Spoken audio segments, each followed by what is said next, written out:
Hi friends, அனைவருக்கும் வணக்கம். இன்ற வெண்புலி விழிப்புணர்வு சேவையில் நம்ம காணொளது பார்த்திங்கன்னா, நம்ம வெண்புலியை குணப்படுத்தக்கூடிய ஆங்கில மருத்துவ முறையில் ஒரு பெஸ்ட்டான ஒரு மாத்திரைகள் பற்றி அதோடைய அன்பாக்சிங் ரிவ்யூ தான் நம்ம இந்த வீடியோவில் பார்க்க போகிறோங்க. அதுக்கு முன்னதாக நம்ம சேனலை சப்ஸ்கிரைப் பண்ணாமல் பார்த்துட்ருக்கீங்கன்னா நண்பர்கள் முதல்ல ரெட் கலர் சப்ஸ்கிரைப் பட்டன் மற்றும் பெல் பட்டனை கிளிக் பண்ணிக்கோங்க. அப்போ தான் நாம் போடக்கூடிய வீடியோக்கள் அனைத்தும் நீங்கள் மிஸ் ஆகாமல் பார்த்து பயன்பெறலாம். சரி, இப்போ வாங்க வீடியோக்குள்ளார போகலாம். மெலோனி செல், அதாவது நமக்கு அவ்வளோவா ஆங்கிலம் வராது. இதனால் ஒரு சில தகவல்கள் பெயர்கள் கொஞ்சம் டிஃப்ரெண்ட்டாக இருக்கும். அதனால் நீங்கள் இணையத்தில் போட்டு நீங்கள் டைப் பண்ணி செக் பண்ணிக்கோங்க. இந்த மெலோனி செல் அப்படிங்கக்கூடிய கேப்சூல் அதிகப்படியான பயனாளிகள் வெண்புலி சொரியாசிஸ்க்காக பயன்படுத்திட்டு வராங்க. இது குறைவான விலையில் விற்பனைக்கு வருது. அதே போல் இதில் பக்க விளைவுகளும் உண்டு. அதே போல் வெண்புலியாகட்டும் சொரியாசிஸ் ஆகட்டும் நல்லாவே கண்ட்ரோல் படுத்தக்கூடிய விடயமாகவும் உண்டு. நம்ம இப்போ இதை அன்பாக்சிங் பண்ணிடலாம். அதன் பிறகு என்னென்ன பக்க விளைவுகள்லாம் வரும், யார் இதை பயன்படுத்தணும் பயன்படுத்தக்கூடாது அப்படிங்கிறத பற்றி நம்ம விரிவாக பார்ப்போம். இதில் மொத்தம் 40 கேப்சூல் இருக்குது. ஒரு கேப்சூலுடைய வெயிட்டு 10 mg. ஓகேங்களா? இதோடைய எக்ஸ்பைரி டேட் முதல்ல பார்த்துக்குங்க. இது ஆன்லைன்லேயும் கிடைக்கும், ப்ளஸ் ஆல் மெடிக்கல்லையும் கிடைக்கும். இருந்தாலும் ஒரு முக்கிய குறிப்பு, டாக்டருடைய பரிந்துரை இல்லாமல் இதை வாங்கி பயன்படுத்தாதீங்க. நிச்சயம் உயிர் சம்மந்தப்பட்ட பக்க விளைவுக்கு ஆளாயிருவீங்க. ஓகேங்களா? அதுலேயும் குறிப்பாக கருவுற்ற பெண்கள், குழந்தைக்கு தாய்ப்பால் புகட்டக்கூடிய தாய்மார்கள் தயவு செஞ்சு இதை எடுக்க வேண்டாம். அதனால் கொஞ்சம் விழிப்புணர்வுடன் செயல்படுங்க. நம்ம இப்படி வீடியோ போட்டோங்க அப்படின்னா இப்படியான ஒரு கேப்சூல் இருக்குது, இதனால் உள்ள நன்மைகள் என்ன தீமைகள் என்னங்கிறதுக்கான ஒரு விழிப்புணர்வு வீடியோ மட்டும்தான். மற்றபடி இதை பார்த்துட்டு நீங்கள் போய் மெடிக்கல்லையோ அல்லது ஆன்லைன்லையோ ஆர்டர் பண்ணிடாதீங்க. அப்படி ஒரு வேளை நீங்கள் ஒரு சில வெப்சைட்டில் உங்களுக்கு இதை லீகலான முறையில் டாக்டர் ரிசிப்டை நீங்கள் ஃபைல் அப்லோட் பண்ணால் தான், அந்த ஃபோட்டோஸ் ஃபைல் அப்லோட் பண்ணால் தான் இது உங்களுக்கு டெலிவரி பண்ணுறாங்க. ஒரு சில வெப்சைட் பார்த்திங்கன்னா டக்குன்னு சேல் பண்ணிடுறாங்க. அதே போல் தான் மெடிக்கல்லையும் சீட்லாம் இப்போ கேட்குறது கிடையாது. ஆனால் இது நீங்கள் மருத்துவருடைய பரிந்துரை பிரகாரம் நீங்கள் வாங்கினீங்கன்னா தான் நீங்கள் பக்க விளைவின்றி நீங்கள் பயன்படுத்துவீங்க. காரணம் என்னென்னா, உங்களுக்கு ஏதோ ஒரு நோய்கள் உடம்புல இருக்கும். அந்த நோய்களுக்கு எடுக்கக்கூடிய மருந்துக்கும் இதுக்கும் செட் ஆகாமல் ரொம்ப ரியாக்ட் காமிச்சிடும், பாடியை பாதிப்புக்கு உள்ளாக்கிடும். அதனால தான் நம்ம மருத்துவர்கிட்ட அணுகி நம்மளுடைய உடலில் வேறு என்ன வியாதிகள் இருக்குது அப்படிங்கிறது நீங்கள் தெரிஞ்சுக்கிட்டு தான் இதை பயன்படுத்தணும், இந்த மெலோனிஸ் கேப்சூலை. அதே போல் ஒரு சில உணவு கூட இந்த மாத்திரையும் ஆகாதுங்க. அதை பற்றியும் நம்ம பார்ப்போம். அதுக்கு முன்னாடி கேப்சூல் உங்களுக்கு காமிச்சிடறேன். சாரி, ஒரே கையில் வீடியோ எடுக்கிறதுனால கொஞ்சம் டைம் பிடிக்கும், அட்ஜஸ்ட் பண்ணிக்கோங்க. இதில் அதேமாரி குறிப்பாக பாருங்கள், விட்லிகோ அண்ட் சொரியாசிஸ் மென்ஷன் பண்ணியிருக்காங்களா? இது மெயினே ஸ்கின்னுக்கு தான். அதை தாண்டி இன்னும் ஒரு சில வியாதிக்கு இந்த மாத்திரையை ரெஃபர் பண்ணுறாங்க. ஆனால் main matter skin A to Z. எந்த ஸ்கின்னாக இருந்தாலுமே, எந்த ஒரு ஸ்கின் பாதிப்பாக இருந்தாலுமே இதை பயன்படுத்துவாங்க. அதில் குறிப்பாக விட்லிகோ அண்ட் சொரியாசிஸ்க்கு அதிகப்படியாக இதை தான் ரெஃபர் பண்ணுறாங்க. கவர்மெண்ட் ஹாஸ்பிட்டலாகட்டும், ப்ரைவேட் ஹாஸ்பிட்டலாகட்டும். கவர்மெண்ட்டில் இதை சார்ந்த கேப்சூல் இலவசமாக தந்துடுவாங்க. நம்ம ப்ரைவேட்டில் வாங்குற மாதிரி இருந்தால் இதுமாரி 40 கேப்சூல் கொண்ட மாத்திரை கொடுத்துருவாங்க. ஓகேங்களா? இதோடைய ப்ரைஸ் டேட் எல்லாமே பாருங்கள், இதில் உங்களுக்கு மென்ஷன் பண்ணியிருப்பாங்க. 168 ரூபா.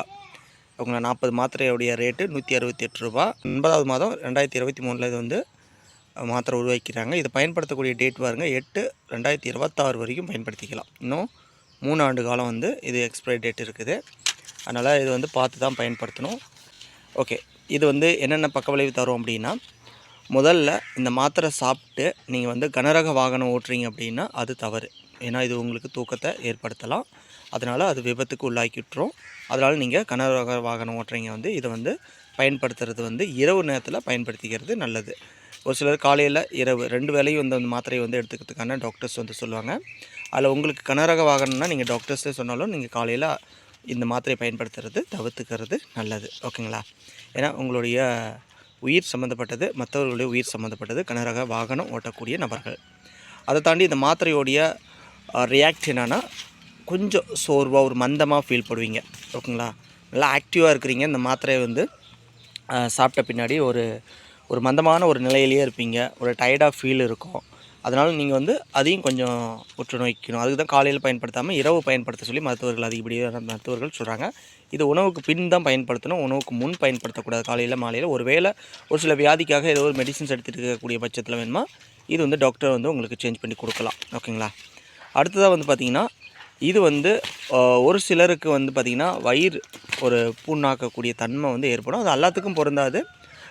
பாடி ஆட்டாத விட்டு நம்ம பாடி ஹீட்டாக இருக்குது பார்த்திங்களா, அவங்களுக்கு வந்து இது போல் ஒரு பிரச்சனைகள் வந்து எழும்போம். ஆல்ரெடி உடம்பு சூடாகுது, ஹீட்டான ஜாப் பார்க்குறீங்க அப்படின்னா அப்போ என்னாகும், நமக்கு இந்த மாத்திரை சாப்பிட்டா இதுன்னு இல்லை, நீங்கள் சத்து மாத்திரை எதுவும் சைடு எஃபெக்ட் இல்லைன்னு நினச்சி நீங்கள் சாப்பிட்டாலும் அதெல்லாம் செயற்கை தான். மாத்திரை அதிகமாக உட்கொள்ள நமக்கு வயிறு புண்ணாகும், வயிறு புண்ணானா வாய் புண்ணாகும்.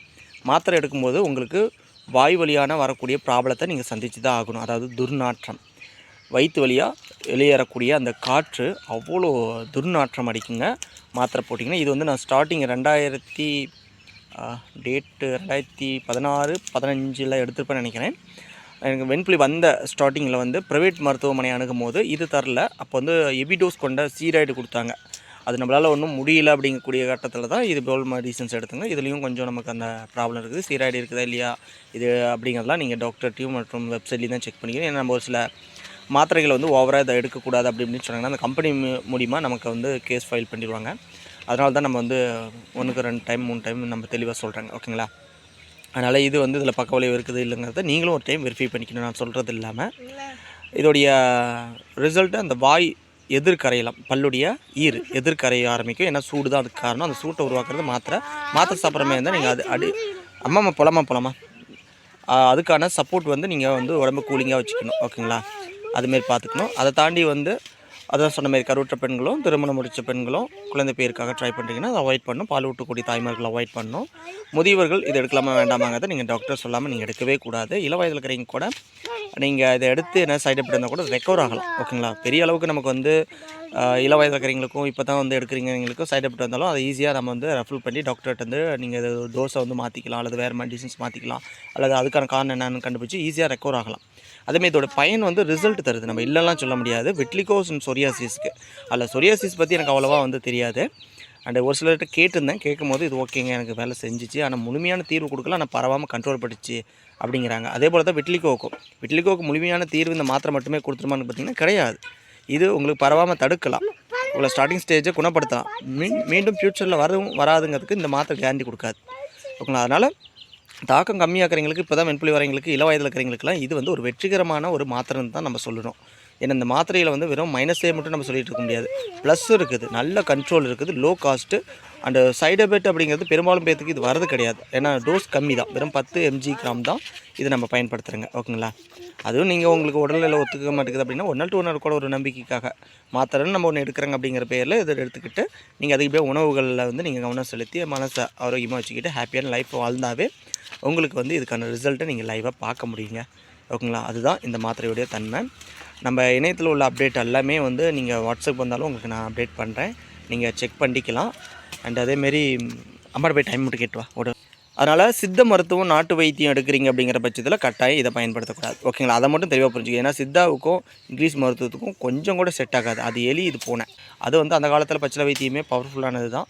அதுக்கான பத்திய முறைகள் அது தான் சொன்னாங்க. ஓகேங்களா? உணவுக்கே பத்தியம் காமிச்சாங்கன்னா மருந்து அதுக்கு இதுக்கு ரியாக்ட் ஆகுனா எந்த அளவுக்கு உங்களுக்கு ப்ராப்ளத்தை உருவாக்குங்கிறது நீங்கள் தெரிஞ்சுக்கலாம். அதனால் வந்து ஒரு மாத்திரை சித்த மாத்திரை எடுக்கிறேன், யுனானி எடுக்கிறேன், ஹோமியோபதி எடுக்கிறேன், ஒரு மாத்திரை இதை போட்டுக்கிறேன் அப்படிங்கக்கூடிய ஒரு முட்டாள்தனமான ஒரு முடிவில் நீங்கள் மூவ் பண்ணக்கூடாது. ஓகேங்களா? இப்போ சொல்கிறேன், தப்பாக எடுத்துக்காதீங்க.